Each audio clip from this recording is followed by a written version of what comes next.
भाई 45 second row experiment आपण को लाइफ को कंप्लीटली चेंज करदेव। एथिपाई मु चाहूँगी कि आपण निजर आखि को बंद करंतु। मु जानी एबे आपण कौन भावुचंती? आपण भावुचंती कि ये वीडियो को आखि खोला रखी दे देखिदेले कौन हम? हेले मते आपण विश्वास करंतु, जदि आपण आखि बंद न करिवे तेबे ये एक्सपेरिमेंट काम करिवोने, पूरा बेकार हे जिवो। तो मु आपण को रिक्वेस्ट करूची कि एबे आपण निजर आखि को बंद करंतु। कल्पना करंतु आपण भविष्यतर 10 वर्ष परे अछंती।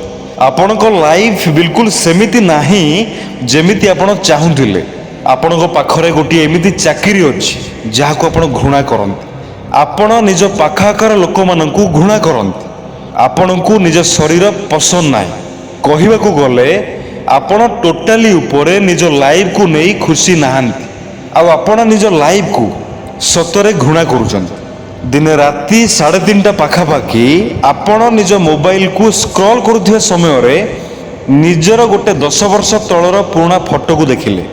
आउ ताकू देखिकी निजको कहिले काश जदि मु 10 वर्ष पछकू फेरी जाती तबे मु मो लाइफ को संपूर्ण चेंज कर दियंती।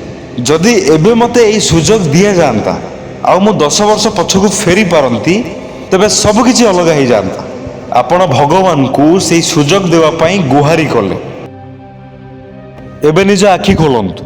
आपण एबे एबे 10 वर्ष पछकू आसीचंती।